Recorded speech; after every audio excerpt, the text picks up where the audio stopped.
Hello students, आज हम यहाँ पर मैक्रो इकोनॉमिक्स को स्टार्ट कर रहे हैं। माइक्रो आपकी लगभग जो है वो कंप्लीट हो चुकी है। उसका कुछ पोर्शन रहता है, जैसे कि वेलफेयर का थोड़ा सा पोर्शन रहता, 1-1.5 घंटे की वीडियो उसको मैं बनाऊंगी। वो देखिए बोर्ड पर नहीं बनाई जाएगी। वो इसलिए नहीं बनाई जाएगी क्योंकि जितना मैंने आपको बोर्ड पर नहीं करवाया है वो मैंने इसलिए नहीं करवाया क्योंकि इतना मैटर लिखना और बिना लिखे इतना आपको बताना पॉसिबल नहीं है। ठीक है, जहाँ पर डायग्रामेटिकल होगा, जहाँ पर इस तरीके की चीज़ें होंगी जो आपको बोर्ड पर करवानी है, उनको मैं बोर्ड पर ही करवाऊंगी। मैक्रो के अंदर लगभग हम मैक्रो को जो है ना बोर्ड पर ही करेंगे। कुछ टॉपिक ऐसे आएंगे जो ज़्यादा थ्योरेटिकल टाइप के होंगे लेकिन क्वेश्चन आते होंगे, उसको मैं फिर आपको स्लाइड से करवा दूंगी। तो चलिए चलते हैं कि मैक्रो इकोनॉमिक्स का फर्स्ट टॉपिक हम देख लेते हैं।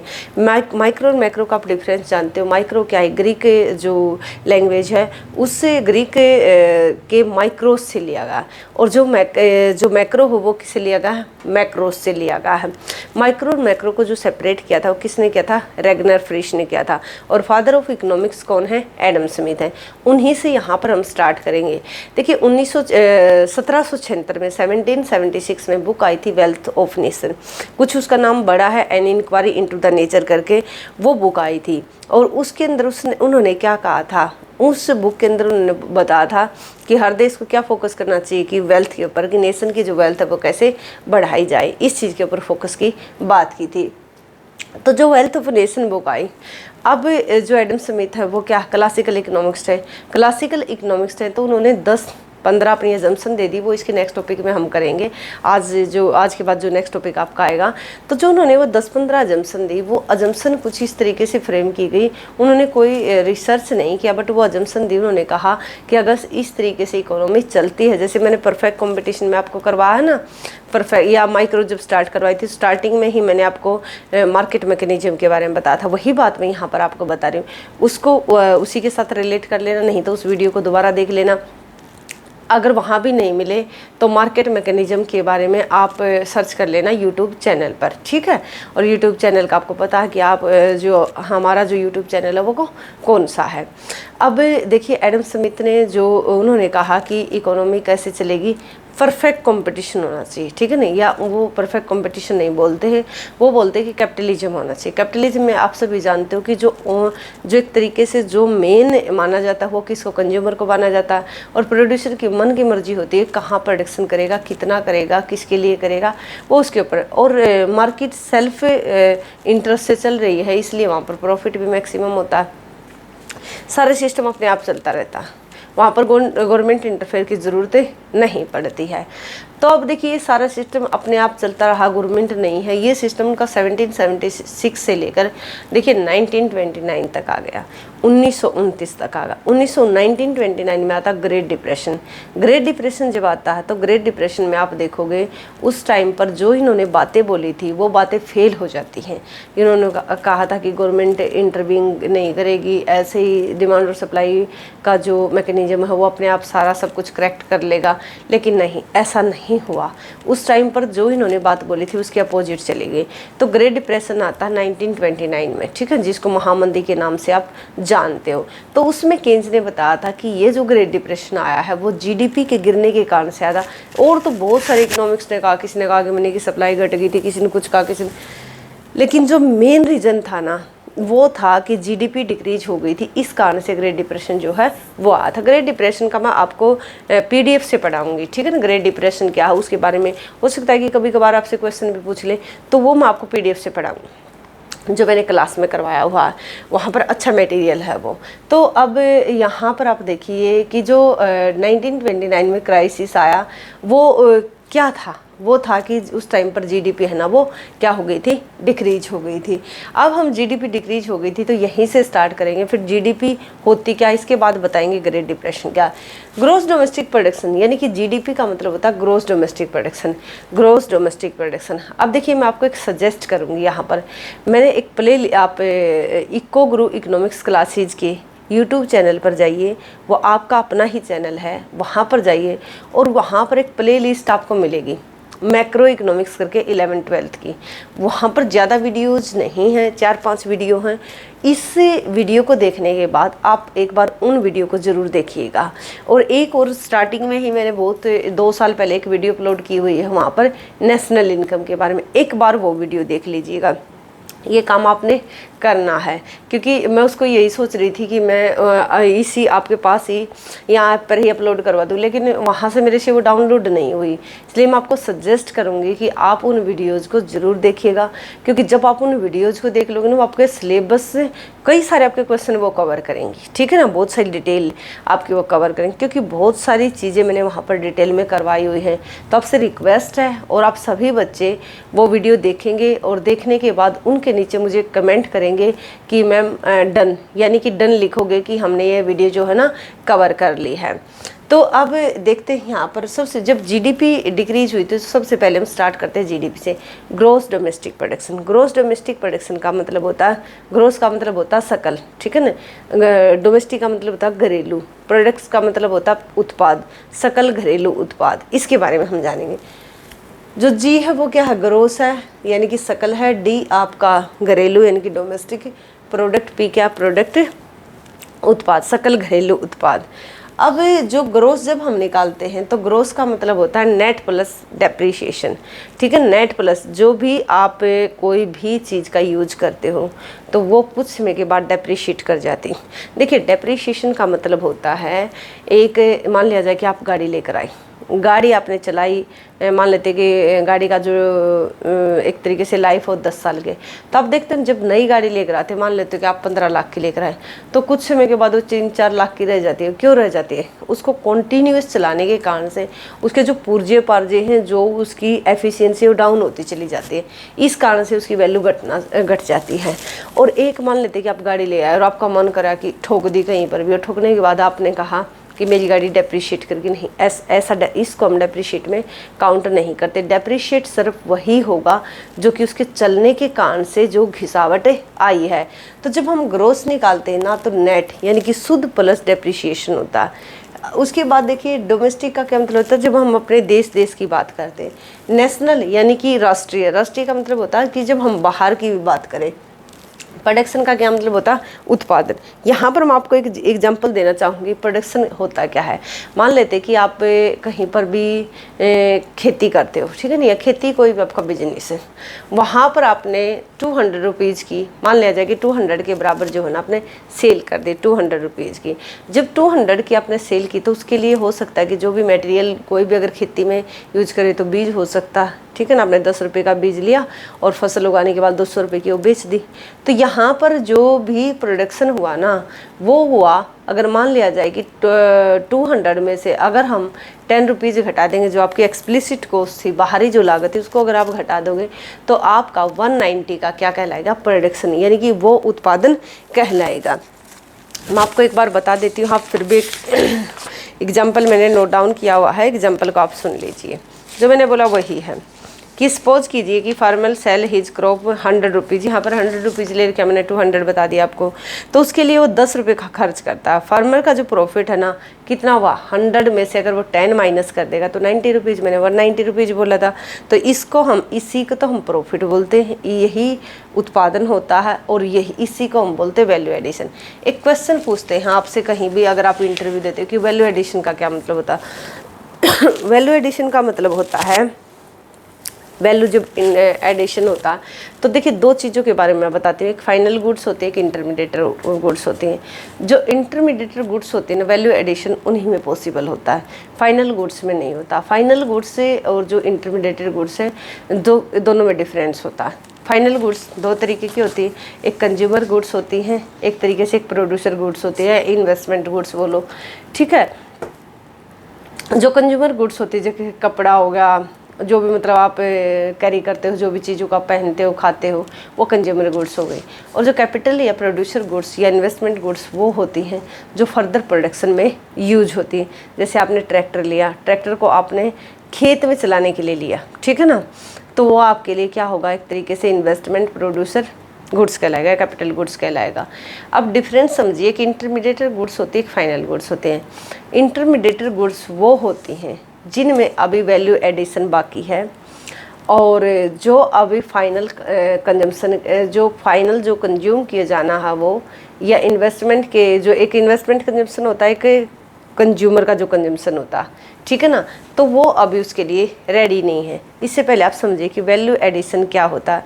वैल्यू का क्या मतलब मूल्य, एडिशन का मतलब वृद्धि, मूल्य वृद्धि क्या होती है। यहाँ पर एग्जाम्पल मैं आपको देती हूँ।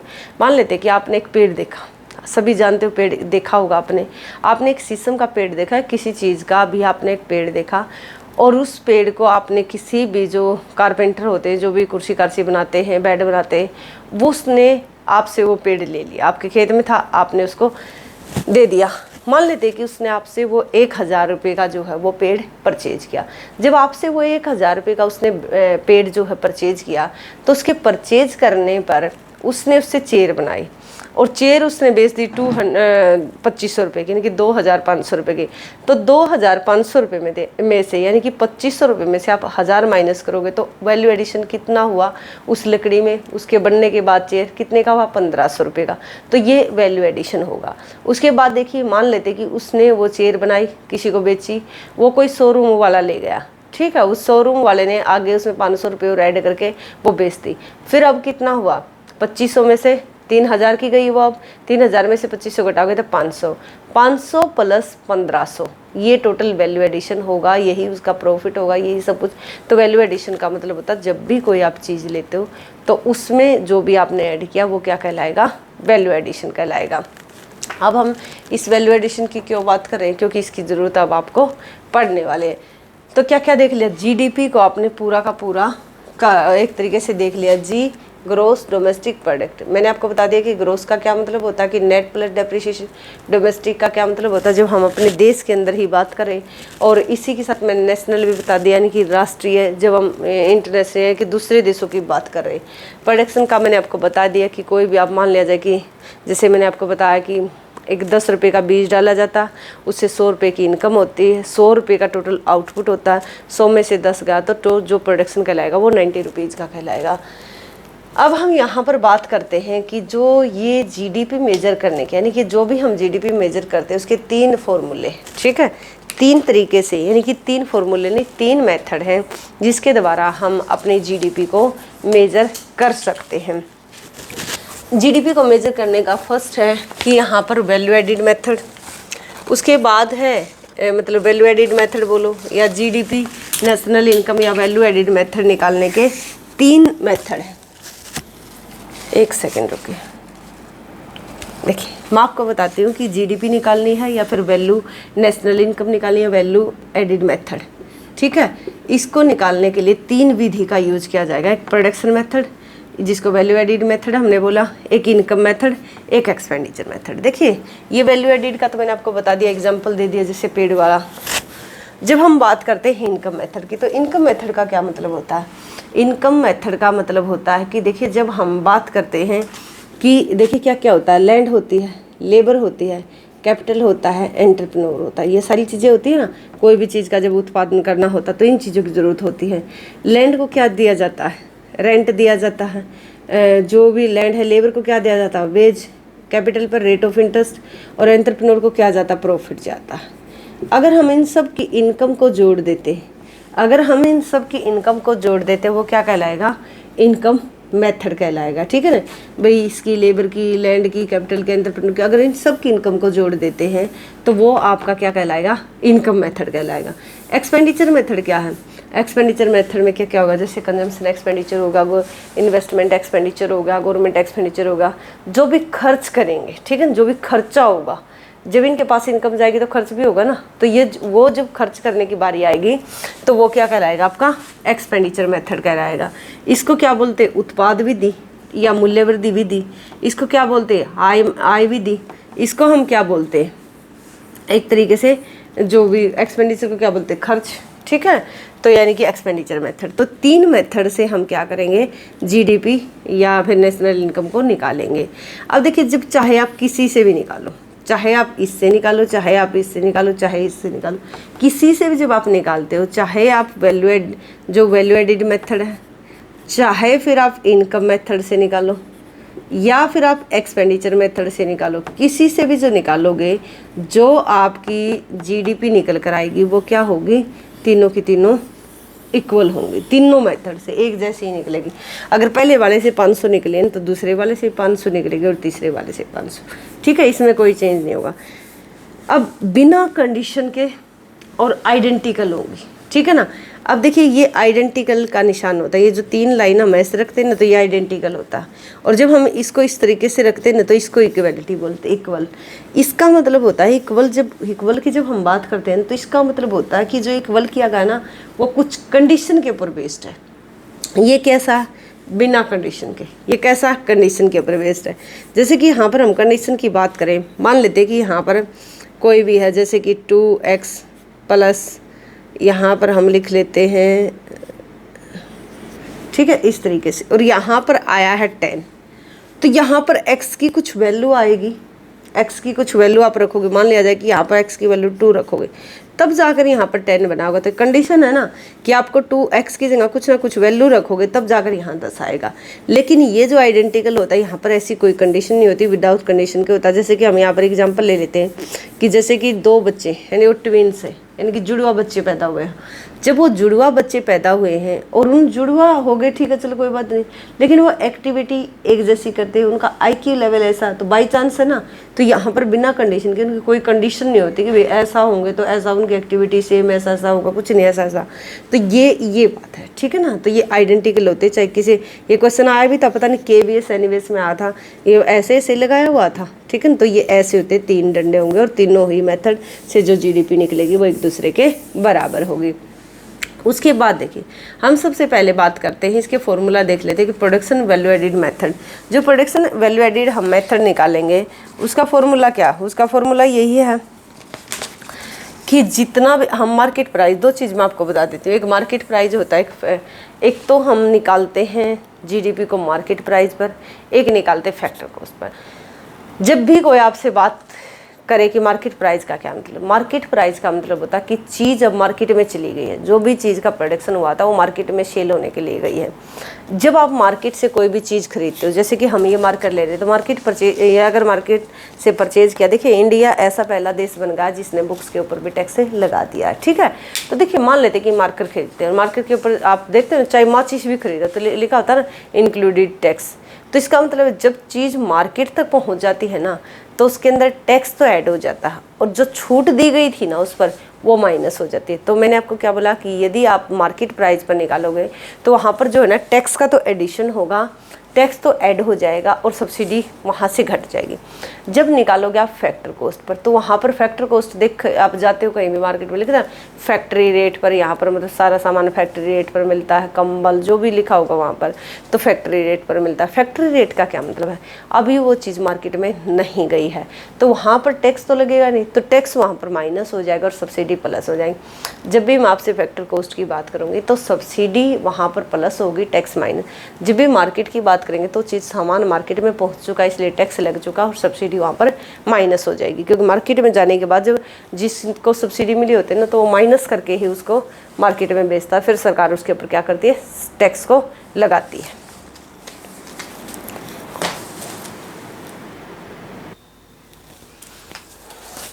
अब देखिए इसका फॉर्मूला लिख देते हैं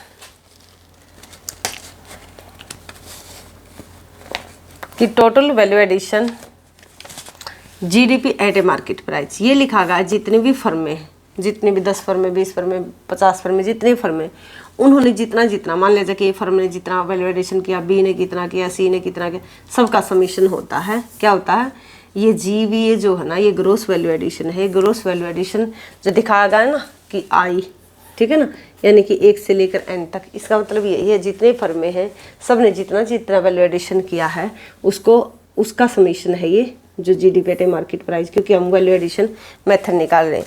यहाँ पर फिर मैं आपको एक बार बता देती हूँ कि प्रोडक्शन वैल्यू मेथड के अंदर सपोज कीजिए कि एक फार्मर जो है ना, अभी मैंने आपको बताया था, फार्मर ने 100 रुपये की जो क्रॉप है ना वो सेल की। देखिए क्रॉप उसने सेल की 100 रुपीज़ की, ठीक है। उसकी जो कॉस्ट आई थी, यानी कि जो भी उसकी जो कॉस्ट आई थी, एक्सप्लिसिट कॉस्ट आई थी, वो आई थी 10 रुपये, ठीक है। तो इस फार्मर ने कितना वैल्यू एडिशन किया, 100 में से अगर आपने 10 माइनस किया तो कितने का किया, 90 रुपीज़ का। उसके बाद आप देखिए फार्मर का जो प्रॉफिट होगा 90 का, ये वैल्यू एडिशन बोलो, प्रॉफिट बोलो, वैल्यू एडिशन बोलो, एक ही है। अगर वो इसको आगे कहीं पर और जगह डिलीवर करता है, ठीक है ना, किसी के पास ये क्रॉप मान लेते कि गेहूँ है, गेहूं के लिए उसने बीज लिया 10 रुपये का, 100 रुपये में उसका गेहूं बिक गया, तो 90 रुपीज़ उसके पास हो गए। अब मान लिया जाए कि जो बिस्कुट बनाने वाला है वो इससे ले जाता है, और जो इसको लेकर जाता है तो क्या करेगा, इसको अगर वो करे कि इसको जो सेल कर दे बिस्कुट बनाकर, वो कर दे 300 रुपीज़ में, कितने में कर देगा, ये कितना था 100 रुपीज़ था, और ये कितना था 10 था, यहाँ पर कितने का एडिशन हुआ, इतने का। अब 300 का वो क्या कर दे, मतलब उसको सेल कर दे। अब देखोगे कि जब 300 का करेगा तो यहाँ पर जो वैल्यू एडिशन होगा वो कितने का हो जाएगा, 290 का हो जाएगा। यहाँ पर कितने का था, 90 का था, ठीक है। जब वो 90 का था तो उसने कितने का बेचा, यहाँ पर 300 का बेचा। तो 300 यहाँ सिर्फ कॉस्ट कितनी आई है, 10 की आई है, तो 300 में से अगर आप 10 घटा दोगे तो कितना हो जाएगा, 290 का। तो टोटल वैल्यू एडिशन सबका, फार्मर का भी आ गया, इसमें जो भी बेकरी वाला है उसका भी आ गया, तो कितने का हो जाएगा, 290 का, ठीक है ना, इतने का। तो इसका फॉर्मूला इस तरीके से आप लिखोगे, लिख देती हूँ, जो ये लिखा हुआ ना कि टोटल वैल्यू एडिशन कितने का है ना, 290 का। समझ में नहीं आया तो पूछ लीजिएगा कमेंट बॉक्स में, ठीक है। यहाँ नहीं तो कहीं पर भी, जैसे कि यूट्यूब चैनल पर आप कमेंट कर सकते हो, व्हाट्सएप पर आप मेरे को कमेंट कर सकते हो। अब देख लेते कि जो जीडीपी है इसको निकालेंगे, मान लेते कि एक जीडीपी निकालने का यही है, सेम इसी को बस ओपन करेंगे। भाई कोई ए फर्म है, जीवी यानी कि ग्रोस वैल्यू एडिशन, जैसे कि ए का यानी कि फार्मर का था, फिर उसने क्या किया, जीवीए यानी कि जो दूसरी फर्म है उसका, जैसे कि बेकरी वाले का था, इस बेकरी वाले के साथ और भी जोड़ सकते हो कि कोई उस दुकान वाला उससे ख़रीद कर ले गया और ज़्यादा एडिशन 300 से मान लिया जाए कि आपने 350 कर दिया, तो फिर 50 का और एडिशन कर दोगे आप, ठीक है ना। तो इस तरीके से, और यहाँ पर ये चला जाएगा आपका GVAN तक, ठीक है ना। इस तरीके से सबको जोड़ दोगे सबका, तो आपका GDP एटे मार्केट प्राइस निकल आएगा। जब हम मार्केट प्राइस निकालेंगे तो कैसे निकालेंगे, मार्केट प्राइस फैक्टर कॉस्ट में से, ठीक है ना। जो फैक्टर कॉस्ट पर निकलेगी उसमें से क्या करेंगे, अभी मैंने आपको बताया था कि अगर मार्केट में है तो टैक्स तो प्लस होता है यहाँ पर, और जो सब्सिडी है वो माइनस हो जाती है। अगर ऐसे फैक्टर कॉस्ट पर निकालना होगा तो मार्केट प्राइस, ठीक है ना, उसमें से क्या होगा, यहाँ पर देखिए अब जो टैक्स है वो माइनस हो जाएगा और जो सब्सिडी है वो प्लस हो जाएगी, ये ध्यान रखना है आपने। तो ये एक मेथड हो गया आपका। दूसरा, इसके बाद हम बात करते हैं दूसरे मेथड की, कि इनकम मेथड। इनकम मेथड का क्या मतलब है कि फैक्टर ऑफ प्रोडक्शन, यहाँ पर जो भी इनकम मेथड है उसमें जो भी फैक्टर ऑफ प्रोडक्शन है उनका यूज करेंगे हम, जैसे कि लैंड, लेबर, कैपिटल, एंटरप्रेन्योर, जो कि मैंने यहाँ पर आपको बता ही दिया था। तो जब हम बात करते हैं इनकम मेथड की, इनकम मेथड, तो इनकम मेथड निकालने के लिए क्या होगा, हमें लैंड की जरूरत पड़ेगी, लेबर की, कैपिटल की और एंटरप्रेन्योर की।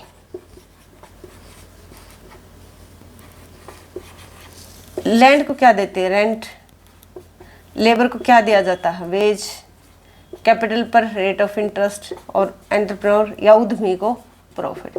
देखिए बेटा, लैंड को क्या बोलते हैं, भूमि, लेबर को क्या बोलते हैं, श्रमिक, कैपिटल को पूंजी, एंटरप्रेन्योर को उद्यमी, ये होता है आपका रेंट, किराया, ये होता है वेज को क्या बोलते हैं, मजदूरी, ये होता है ब्याज, और ये होता है लाभ, ठीक। तो करें कि इनकम मेथड के अंदर जो फैक्टर ऑफ प्रोडक्शन है, कौन कौन से, ये उत्पादन करने के लिए हमें ये साधन चाहिए, इन साधन को हम ये पे करेंगे, ये इनकी इनकम है, इसलिए हम इसको इनकम मेथड बोलेंगे। अब यहाँ पर एक एग्जांपल लेते हैं इनकम मेथड का, कि मान लेते हैं कि जो यहाँ पर ले लेते हैं कि हम प्रोडक्शन, ठीक है ना, ये प्रोडक्शन है, यहाँ पर ये वेज है, ये रेंट है, ठीक है, और ये इंटरेस्ट है, यानी कि रेट ऑफ इंटरेस्ट है, और यहाँ पर हम ले लेते प्रॉफिट। आपने देखा कि वेज किसको दिया जाता है, लेबर को, ये लैंड को, और रेट ऑफ इंटरेस्ट कैपिटल को, और ये एंटरप्रेन्योर को, ठीक है। ये ले लेते हैं यहाँ पर। फर्स्ट हम यहाँ पर देखते हैं कि फर्स्ट टाइम हम देखते हैं कि फर्स्ट स्टेज में क्या होगा, प्रोडक्शन मान लेते हैं कि 90 रुपीज़ का हुआ प्रोडक्शन। मैंने अभी आपको बताया था ना कि एक फार्मर ने क्या किया, 100 रुपये का अपनी क्रॉप सेल की, जिसमें 10 रुपये का उसने बीज ले रखा था। तो 100 में से अगर हम 10 माइनस करें तो 90, तो ये वो 90 मान सकते हो, ठीक है ना, वही एग्जांपल आप उठा सकते हो। उसके बाद देखिए जो 90 का था, उस टाइम पर जब 90 का था तो ये 90 ही डिस्ट्रीब्यूट हो जाएगा। किस में डिस्ट्रीब्यूट हो जाएगा कि जो भी ये ले रखे ना, ये फैक्टर ले रखे इनमें, ठीक है। तो 40 रुपये इसको दे दिए, वेज की फॉर्म में दे दिए, 20 रुपीज़ इसको दे दिए, 10 इसको दे दिए और 10 इसको दे दिए। तो कितना होगा 60, 70, 80, यानी कि इसको 20 दे दिए, 90 हो जाएगा, ठीक है। क्योंकि जितना आया है, जितना भी उत्पादन हुआ वो सारा का सारा इन फैक्टर में डिवाइड हो जाना है। सेकंड उसमें देखते हैं हम, सेकंड में देखिए आपका जो भी वैल्यू एडिशन या जो प्रोडक्शन हुआ वो हुआ 100 का, तो 50 आपने इनको दे दिए, 20 आपने इनको दे दिए और 20 इनको दे दिए और 10, ठीक है। तो ये 100 हो जाना चाहिए, 40, 50, 50, 100। उसके बाद देखिए 100, ठीक है ना, 40 आपने इनको दिए, 20 आपने इनको दिए और 30 आपने इनको दिए और 10 आपने इनको दिया। अब इसको टोटल कर देते हैं, 200 प्लस 90 यानी कि 290 का अभी हमने वैल्यू एडिशन किया था। अब ये देखिए ये होगा 130 आपका, ये हो जाएगा 60, ठीक है ना, और इस साइड भी ये हो जाएगा 60, हाँ 60 हो जाएगा और ये हो जाएगा आपका 40। अगर आप इन सब को जोड़ दोगे तो ये कितना हो जाएगा 290, ठीक है, ये ध्यान रखना। और 10 रुपये क्या है, 300 का हुआ था ना टोटल, तो ये 10 रुपये जो वो एक्सप्लिसिट कॉस्ट है।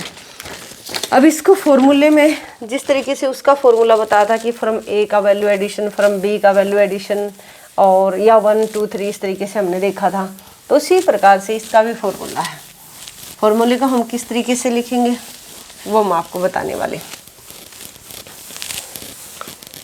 देखिए जब हम निकालते हैं GDP at a market price, कौन सा निकाल रहे हैं हम, इनकम मेथड के थ्रू,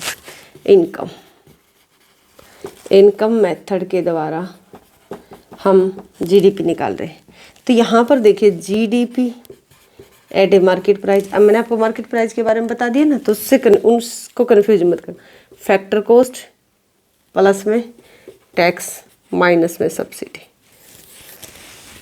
ठीक है। अब देखिए यहाँ पर जब हम इसको निकालेंगे तो ये होगा समेशन ऑफ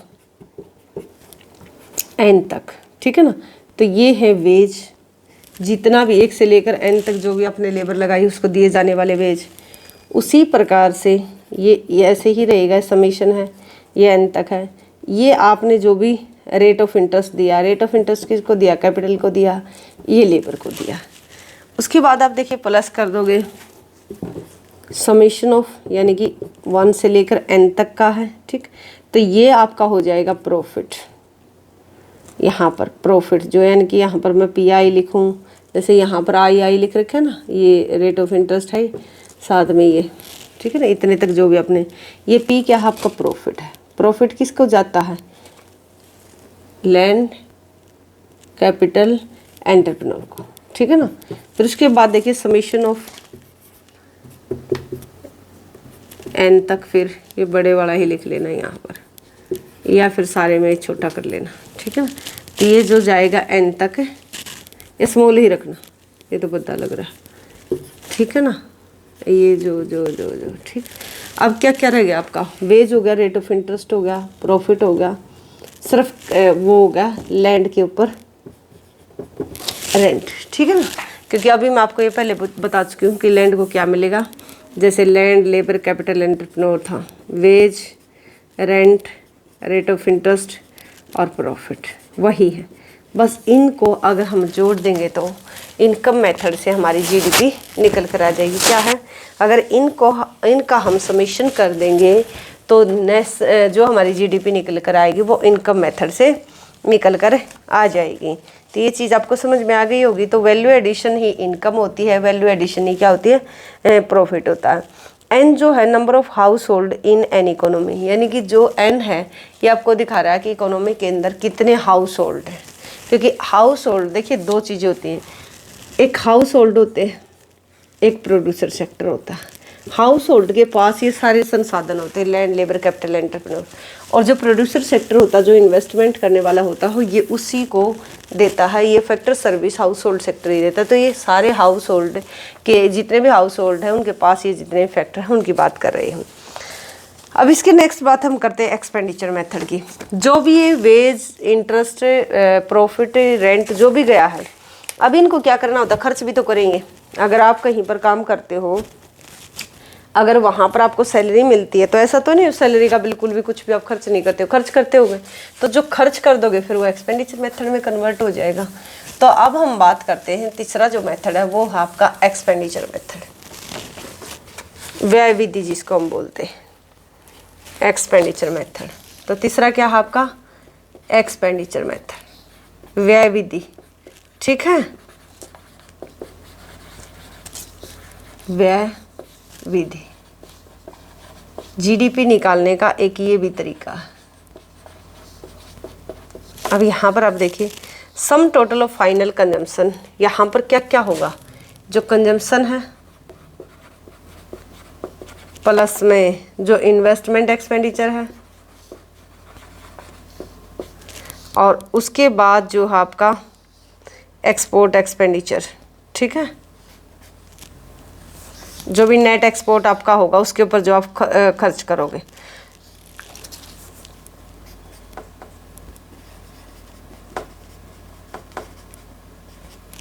अब नेट एक्सपोर्ट क्या होता है, एक्सपोर्ट माइनस इंपोर्ट, इनका जो डिफरेंस होता है। इसका मतलब क्या, एक्सपेंडिचर कौन कौन करेंगे, खर्चा कौन करेगा, खर्चा कंजम्पशन के ऊपर करा जाएगा, जो भी आप हम उपभोग करेंगे हाउस होल्ड, जो भी मशीनों के ऊपर इन्वेस्टर जो इन्वेस्टमेंट करेंगे वो खर्चा होगा, और जो भी हम बाहर से चीज़ें जो मंगवाएंगे उनके ऊपर भी हम खर्च करें। तो इस सब खर्च को अगर जोड़ दें तो हमारी यहाँ पर जीडीपी निकल कर आ जाएगी एक्सपेंडिचर या व्यय विधि के द्वारा। तो यहाँ पर आप देखिए इसको हम लोग जो खर्च करेंगे उसी को हम एक्सपेंडिचर मेथड कहेंगे। इसको निकालने के लिए इस तरीके से करेंगे, GDP at a market price equal to, यानी कि total consumption, ID total investment, government का टोटल जो है खर्च। एक सेकंड रुकिए,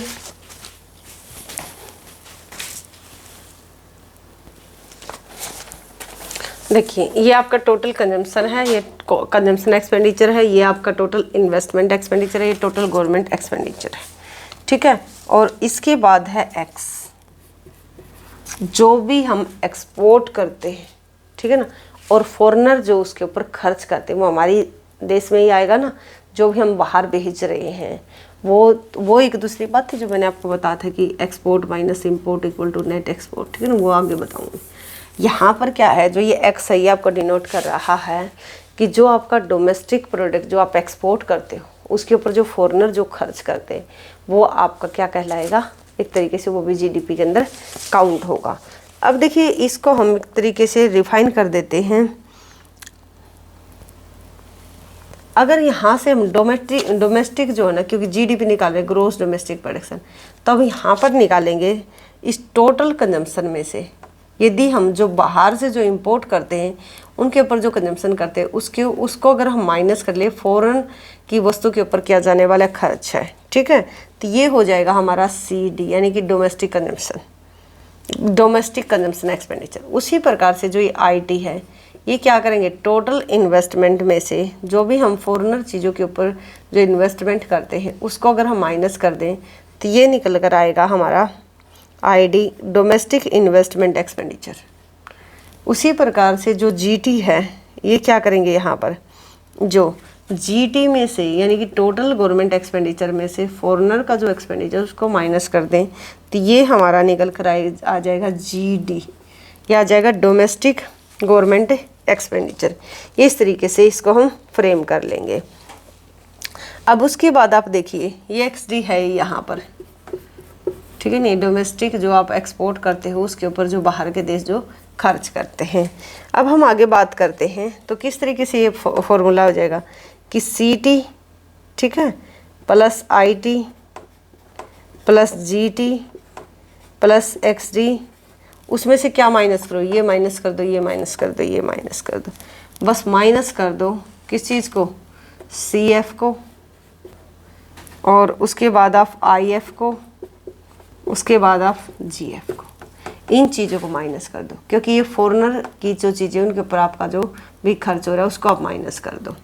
तो ये इस तरीके से, जैसे यहाँ पर अलग अलग मैंने आपको बताया, फिर मैंने एक में से इन सबको क्या कर दिया, माइनस करके दिखा दिया आपको। तो ये किस तरीके से क्या निकल कर आएगा, अब आगे इसको लिखोगे तो ये हो जाएगा कि जो CT है plus IT plus GT plus XT, ये सारा हमारा इंपोर्ट हो जाएगा।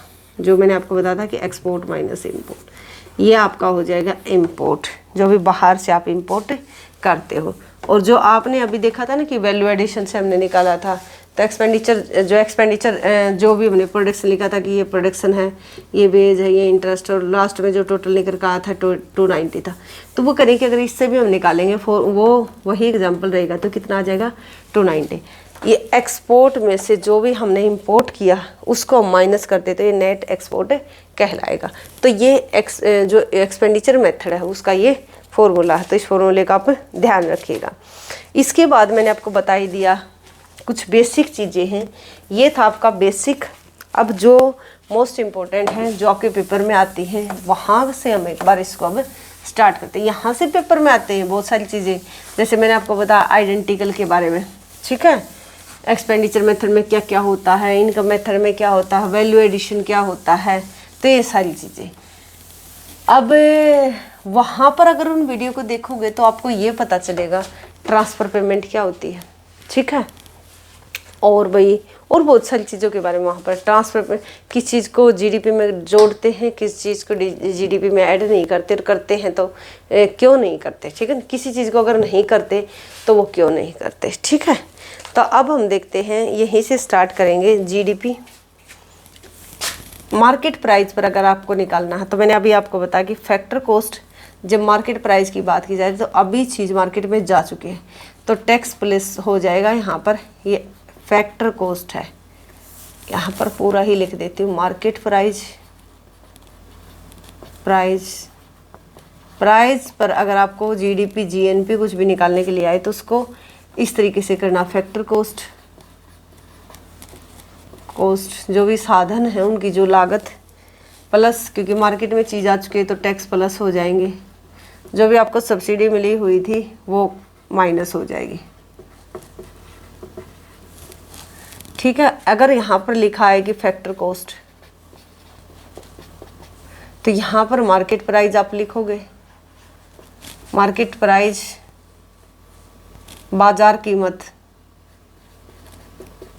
अब टैक्स यहाँ पर माइनस हो जाएगा और सब्सिडी प्लस, या पहले ऐसे लिख सकते हो आप इसको कि टैक्स माइनस सब्सिडी प्लस, ठीक है। तो ये ध्यान रखिएगा। अब ये आपने देख लिया, चाहे आप GDP at a market price, चाहे इनकम मेथड से निकालो, चाहे प्रोडक्शन मेथड से, चाहे एक्सपेंडिचर मेथड से, तीनों से क्या निकल कर आइडेंटिकल, बिना कंडीशन के इक्वल रहेगी। GDP include those goods in above which goes on और पासिस थ्रू अबव 3 मेथड। वो करें कि जो हमारी, जब हम जीडीपी निकालेंगे ना, जीडीपी, ठीक है, 3 मेथड से निकाल सकते हो, तो वो करें कि जो आप जीडीपी निकालोगे उसमें सिर्फ वही चीज़ें ऐड होंगी जो तीनों मेथड को क्रॉस करके आएंगे। अगर वो तीनों मेथड में से एक भी मेथड को स्किप करती है वो चीज़, तो फिर वो क्या होगी, आपके नेशनल इनकम का पार्ट नहीं होगी। तो देखिए, जैसे हम सेकंड हैंड कार की बात करते हैं, कार पहले बन चुकी है, तो इसका मतलब क्या है, एक्सपेंडिचर तो आपने किया है ना, कार चाहे पुरानी ही ली हो। दूसरा देखिए, किसी न किसी को के पास वो पैसे भी गए, इनकम भी हुई है, लेकिन यहाँ पर आप एक चीज़ देखिए, इससे क्या हुआ, प्रोडक्शन तो हुआ ही नहीं, प्रोडक्शन नहीं हुआ ना, नई कार नहीं बनी ना, उत्पादन नहीं हुआ, तो ये इसलिए कभी भी जो भी नेशनल इनकम आप निकालोगे उसका पार्ट नहीं होगी। एक होता है एक्सपोस्ट, आगे काम आएगा, एक्सपोस्ट, एक होता है एक्स एंटे, एक्सपोस्ट, एक होता है एक्स एंटे। जो एक्सपोस्ट होता ना, इसका मतलब होता जो चीज़ें हो चुकी होती, जो रियल में है, और एक्स एंटे का मतलब होता जो आपने प्लान की हुई है, ठीक है। तो जैसे कि आप कोई भी, जैसे आप अब एग्जाम दोगे, अब जो आप कर रहे हो ना, प्लान कर रहे हो ना पेपर के लिए कि मैं इतना करूँगा, ये करूँगा, या ये करूँगी, वो करूँगी, जो भी आप प्लान कर रहे हो वो आपका एक्स एंटे है, प्लान है, ठीक। बट लेकिन जो एक्चुअल में हैपन होगा वो आपका एक्स पोस्ट कहलाएगा। तो एक्स पोस्ट का मतलब होता है रियल, और एक्स एंटे का मतलब होता है जो भी आपने प्लान किया हुआ, जो भी आपने प्लान कर रखा है। तो अब हम आगे बात करते हैं जिन फॉर्मूले से आपको बहुत डर लगता है, अब उन्हीं फार्मूलों को हम करने वाले हैं। वो फॉर्मूले हम सबसे पहले हम निकालेंगे GNP at a market price. GNP gross national production, GNP at a market price, ठीक है ना। तो ये निकलेगा GDP at a market price plus में नेट इनकम फ्रॉम अब्रोड, ठीक है ना। Net factor income from abroad भी लिख सकते हो इसको, कहीं आपको ऐसा भी लिखा मिल जाएगा net factor income from abroad, नहीं तो नेट इनकम फ्रॉम अब्रोड। इसका मतलब क्या है? इसका मतलब समझिए आप, इसका मतलब ये है कि कुछ फैक्टर ऐसे हैं आपके जो आपकी कंट्री से बाहर गए हुए वो इनकम लेकर आएंगे। कुछ ऐसे भी फैक्टर हैं जो आपकी कंट्री में बाहर के देश के काम कर रहे हैं, तो उन दोनों का जो डिफरेंस होगा वो कहलाएगा net factor income from abroad. ये माइनस होगा, ये प्लस होगा, फॉर्मूले में ये प्लस ही होगा, लेकिन ये माइनस प्लस का तब पता चलेगा जब वो वहाँ से आप कितना लेकर आए, वो कितना उनको दिया। जैसे कि मान लेते हैं कि जो भी है इंडिया के जो है कोई फैक्टर अगर बाहर जाता, मान लिया जाता कि US में जाते, ये टोटल ही हम सारी वर्ल्ड को US मान लेते हैं, तो ये लेकर आए 500 और इनके जो फैक्टर हमारे देश में काम कर रहे थे वो 600। तो यहाँ पर फिर तो माइनस हो जाएगा ना, -100। अगर इधर 6 होता इधर 5 होता तो ये प्लस होता, बट फॉर्मूले में प्लस ही है। बाकी होगा क्या ये किसके ऊपर डिपेंड करेगा? ये डिपेंड करेगा जो भी वैल्यू निकल कर आएगी। अब उसके बाद यहाँ पर आगे देखिए आप, तो यहाँ पर क्या डिफरेंस नज़र आ रहा है आपको? n निकालना है, दिया हुआ ये है, इससे n निकालना है। जब हमें n निकालना है ना, n निकालना है, तो इसका मतलब D से n पर गए, डोमेस्टिक से किस पर गए हम? नेशनल पर। ये ग्रोस है, ये भी ग्रोस है, कोई चेंज नहीं आया। मार्केट प्राइस है, मार्केट प्राइस है, कोई चेंज नहीं आया। तो इसलिए सिर्फ अगर आपको D से N पर जाना है तो क्या करोगे? नेशनल निकालना है, इसलिए नेट फैक्टर इनकम फ्रॉम, क्योंकि बाहर का पूरे राष्ट्र यानी कि नेशनल लेवल इंटरनेशनल लेवल पर बात हो रही है, इसलिए तभी तो आप net factor income from abroad की बात करते हो। डोमेस्टिक का क्या मतलब होता है? डोमेस्टिक का मतलब है चाहे बाहर के हो चाहे अपने हो, हम उसको स्किप ही नहीं करते, सबको एक साथ लेकर चलते। जब हम GDP निकालते हैं ना, ग्रॉस डोमेस्टिक प्रोडक्शन, तो उसका मतलब होता है चाहे बाहर के यहाँ पर आए हैं, चाहे हमारे फैक्टर जो भी उन्होंने एक साल में जो उत्पादन किया, तो टोटल उत्पादन को हम देखते हैं। लेकिन जब हम नेशनल की बात करते हैं तो इनमें डिफरेंस निकालते कि कुछ वहाँ से अर्निंग हुई, कुछ हमारे यहाँ से अर्निंग कर लेकर गए, उस तो डिफरेंस को निकाल लेते हैं। अगर बात करते हैं NDP eight a factor cost, NDP eight a factor cost, ठीक है। अब देखिए, अब यहाँ पर आप निकालोगे GNP, अगर ऐसा दे रखा मार्केट प्राइस दिया होगा तुम्हें फॉर्मूले में। अब NDP eight a factor cost, अब यहाँ पर आप देखिए आपने क्या क्या चाहिए? G से तो आपको N पर आना है, ग्रोस से नेट पर आना है। ग्रोस से जब आप नेट पर आओगे, नेट निकालोगे तो डेप्रिशिएशन को माइनस कर दोगे, क्योंकि अभी आपने निकाला था ना ग्रोस था तो क्या था? नेट प्लस डेप्रिशिएशन, ऐसे था। तो यहाँ पर अब आपने क्या निकालना? नेट। तो ग्रोस में से क्या करोगे? डेप्रिशिएशन को माइनस कर दोगे। तो एक तो ये काम हो जाएगा, जो भी मूल्य ह्रास हुआ, जो भी गिरावट हुई है, जो भी घिसावट हुई है, उसको माइनस करोगे। अब देखिए दूसरा क्या है कि N से D पर, ठीक है ना, हमें क्या निकालना है? डोमेस्टिक निकालना है।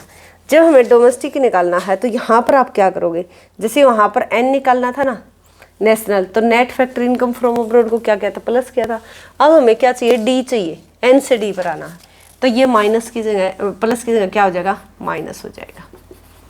अगर यहाँ पर D से N पर आते तो ये प्लस हो जाता। तो यहाँ पर आपने देख लिया कि NDP eight a factor cost, GNP at a market price से अगर हम जाएंगे तो NIFA को हम क्या करेंगे? माइनस करेंगे। दूसरा यहाँ पर देखिए फैक्टर कॉस्ट, मार्केट क्या निकालें? Factor cost. जब फैक्टर कॉस्ट निकालते हो तो अभी चीज़ कहाँ पर है? फैक्ट्री के अंदर ही है। तो यहाँ पर सब्सिडी आपकी क्या? टैक्स आपके माइनस हो जाएंगे और जो सब्सिडी है ना वो आपकी प्लस हो जाएगी। तो इस फॉर्मूले का आप किस तरीके से लिख सकते हो? इस तरीके से लिख सकते हो कि डेप्रिशिएशन माइनस NIFA माइनस और minus tax plus subsidy.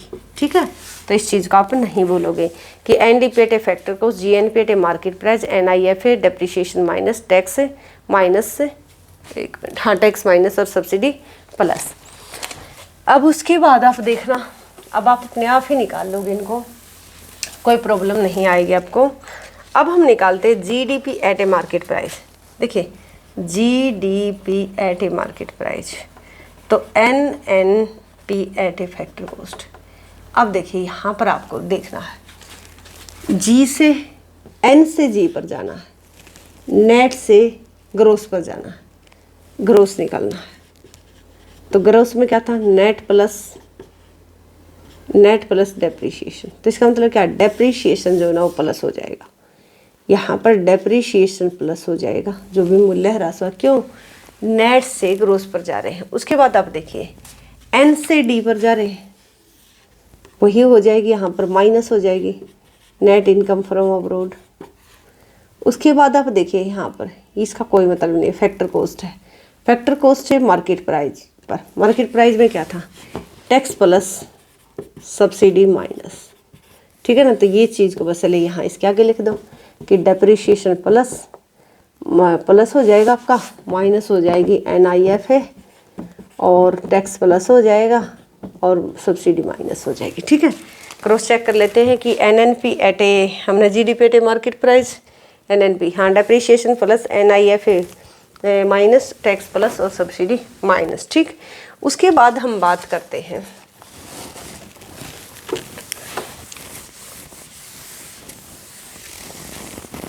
GNP at a factor cost, GNP factor cost, NDP market price. देखिए ज़्यादा पैनिक और ज़्यादा इस तरीके से अपने आप को दिख रहा कि नहीं मुझे नहीं आएगा, बहुत ही आसान है। अब देखो एन से जी पर आना, क्रॉस निकालना, तो डेप्रिशिएशन तो यहाँ भी प्लस होगा ना, तो यहाँ एन से जब आप जी पर आओगे तो डेप्रिशिएशन प्लस, डी से एन पर आना, अब नेशनल निकालना। वहाँ पर क्या क्या था, जब नेशनल, अब पूरे दूसरे देश की भी निकालनी है तो अपने फैक्टर की, उनके फैक्टर की जो इनकम है उसका डिफरेंस निकालना पड़ेगा, तो यहाँ पर प्लस एनआईएफ हो जाएगा।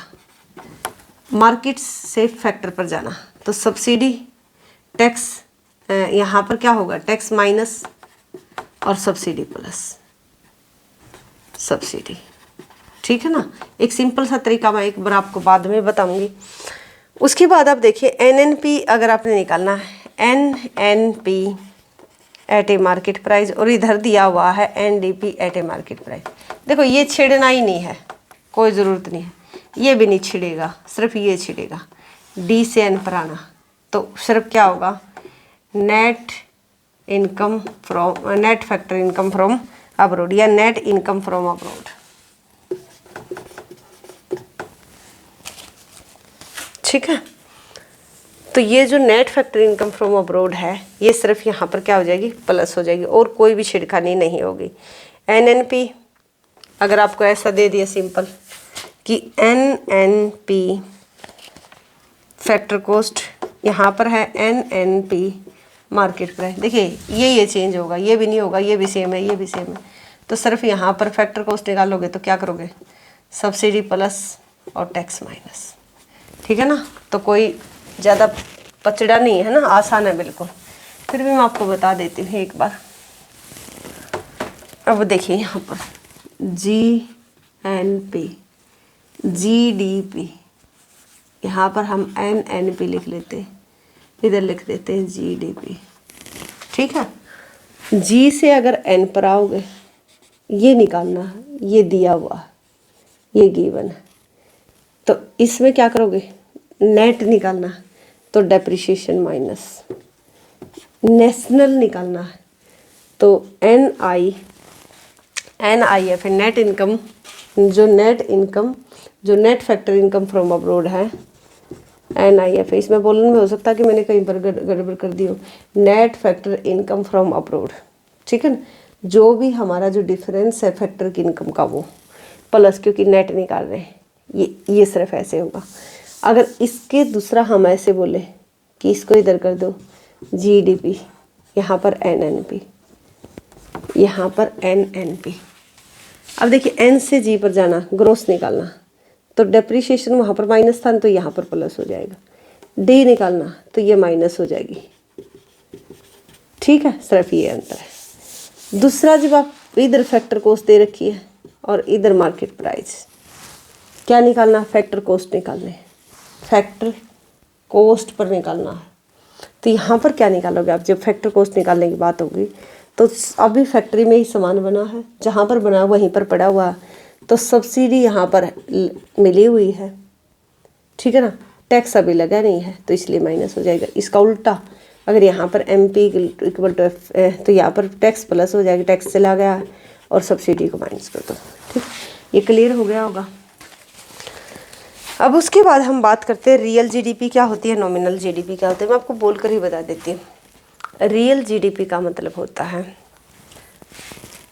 जब हम GDP को निकालते हैं कांस्टेंट प्राइस पर, ठीक है, और जब हम नॉमिनल GDP की बात करते हैं तो जब हम GDP निकालते हैं करंट प्राइस पर, जो भी आज के प्रेजेंट प्राइस, अगर उनके ऊपर हम GDP निकालें और एक हम निकालें 2012 के प्राइस पर, 2012 के प्राइस पर जो हम निकालेंगे वो हमारी रियल GDP होगी, और जो आज के प्राइस पर हम निकालते हैं वो हमारी नॉमिनल GDP होगी। जब हम रियल GDP निकालते हैं ना, रियल GDP तो ये होती है कांस्टेंट प्राइस पर। ठीक है, जैसे कि हम मानते हैं कि 2012 के अंदर जो है ना आउटपुट था हमारा, आउटपुट जो है 2012 की बात करें हैं, प्राइस हमारे 10 रुपये, ठीक है ना, 2012 में। और जो अब आज के अंदर जो 2020 की अगर आप बात करो, 2022 की अगर बात करो आप, ठीक है, यहाँ पर हम देख लेते हैं कि जो हमारा आउटपुट है पहले का देख लेते हैं, 10 था और आउटपुट था यहाँ पर मान लेते कि 15 यूनिट का, तो GDP हमारी कितनी थी? 150। ठीक है, उसी प्रकार से प्राइस तो 2022 में भी कांस्टेंट रहेगा। अब ये GDP देखना है, ये 15 से घटी है, बढ़ी है, क्या हुई है, मान लेते कि 20 हो जाती है, तो टोटल कितना होगा? 200। तो इसका मतलब क्या है कि जब हम निकालते हैं रियल पर तो प्राइस में चेंज नहीं आता, जो GDP बढ़ती घटती है ना वो आउटपुट के आधार पर ही होती है। तो अगर रियल GDP आपकी बढ़ती है तो माना जाता है कि उस देश में जो लिविंग ऑफ स्टैंडर्ड है वो इंक्रीज हो गया है, वहाँ पर जो रहने सहने का स्तर है लोगों का वो क्या है? बढ़ गया है। तो रियल GDP बेटर होती है नॉमिनल से। अगर हम बात करते हैं नॉमिनल, क्योंकि P/Q में क्यों है ना, ये ध्यान रखना, P/Q में क्यों।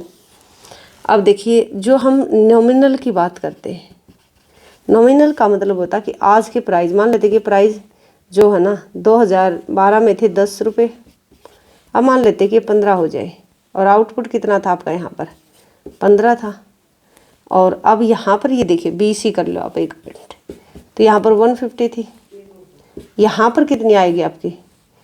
तो कितना आ जाएगा? 300 आ जाएगी ना। तो यहाँ पर आप देखो 300, यहाँ पर कितनी आई थी? 200। तो यहाँ पर आप देख पा रहे हो कि जो GDP है ना आपकी वो इंक्रीज हुई दिखाई है, सिर्फ किसके कारण से? प्राइस। देखिए, अगर नॉमिनल GDP प्राइस के बढ़ने के कारण से बढ़े तो वो कोई अच्छी नहीं होती, ठीक है ना, अच्छी नहीं होगी। क्यों नहीं होगी? देखिए, पैसे अगर लोगों के पास आ रहे हैं और आउटपुट है ही नहीं यहाँ, तो देखिए फिर भी आउटपुट बढ़ रहा है, ठीक है, प्राइस भी बढ़ रहे, वो तो ठीक है। लेकिन अगर ऐसा होता यहाँ पर ये जो आउटपुट आपका 15 ही रहता और ये प्राइस हो जाते यहाँ पर 20, तो अब देखिए यहाँ पर कितना हो जाएगा? 300 हो गई। तो आउटपुट में तो कोई चेंज नहीं आया ना, लेकिन आपकी प्राइस बढ़ने के कारण से आपको ऐसा लगा कि आपकी GDP बढ़ गई है। तो ये कोई अच्छी बात नहीं होती कि कीमतों के बढ़ने के कारण से जब हमारी इनकम बढ़ती है तो उससे देश का वेलफेयर नहीं बढ़ता, लेकिन जो रियल GDP होती है वो वेलफेयर को बढ़ाने में काम आती है। अब उसके नेक्स्ट हम छोटे छोटे कुछ टॉपिक देख लेते हैं।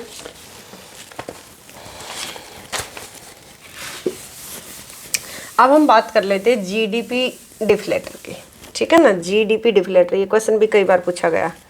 GDP डिफ्लेटर क्या होता है?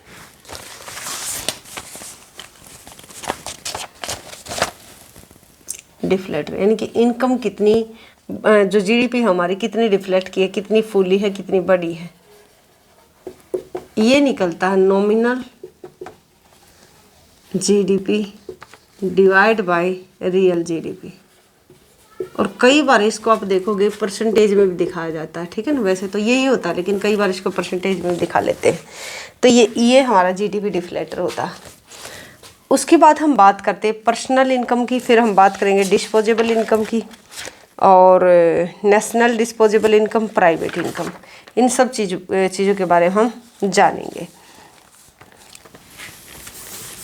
ये ध्यान से देखना, आप थोड़ा थोड़ा वेरी कर सकते हैं। इनके फॉर्मूले 2-3 तरीके के हैं। अगर पिछले क्वेश्चन आप सोल्व करके देखोगे तो पिछले क्वेश्चन अगर सोल्व नहीं होते तो आप मुझे बताना। पर्सनल इनकम की बात करते हैं, इनका फॉर्मूला आपको लर्न करना पड़ेगा। पर्सनल इनकम ये होती है कि नेशनल इनकम जो होती है, नेशनल इनकम में से हम माइनस कर देंगे इनडायरेक्ट टैक्स।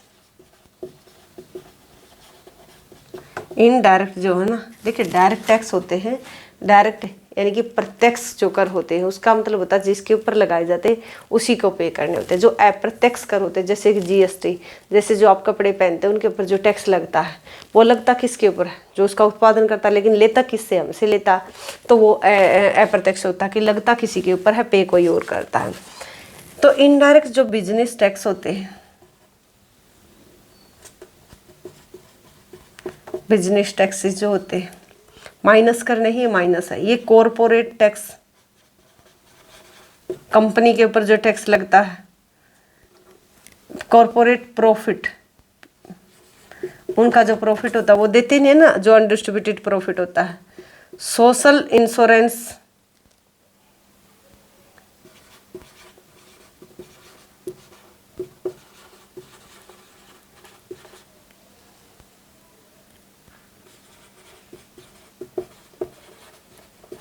ठीक है। उसके बाद है नेट इंटरेस्ट, ब्याज, शुद्ध ब्याज, प्लस होता है यहाँ पर डिविडेंड्स, प्लस होता है गवर्नमेंट जो ट्रांसफर होती है,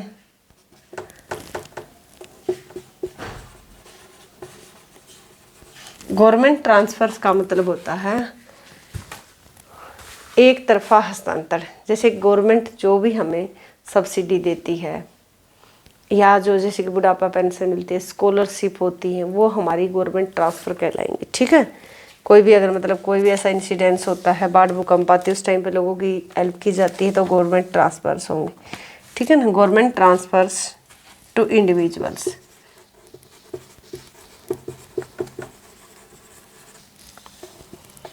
personal interest income,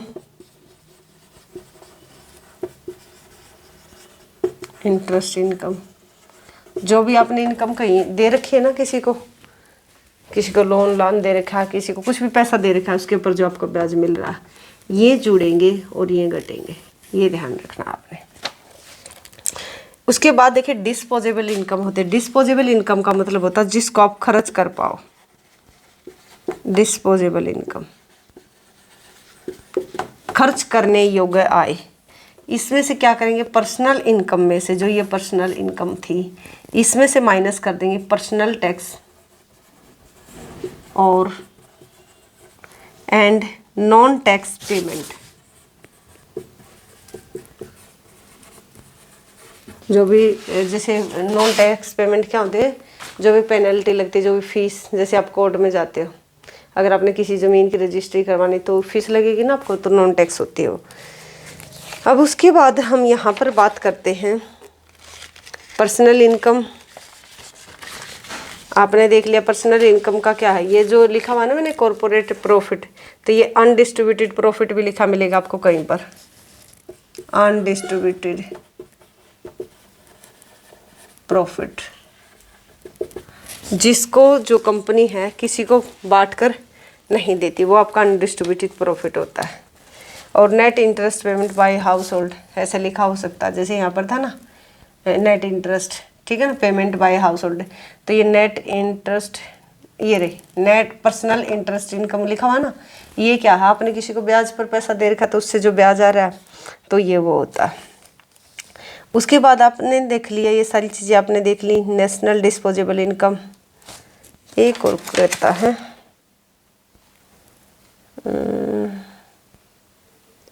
personal income होगी, जीडीपी डिफ्लेटर हो गया, डिस्पोजेबल इनकम होगी।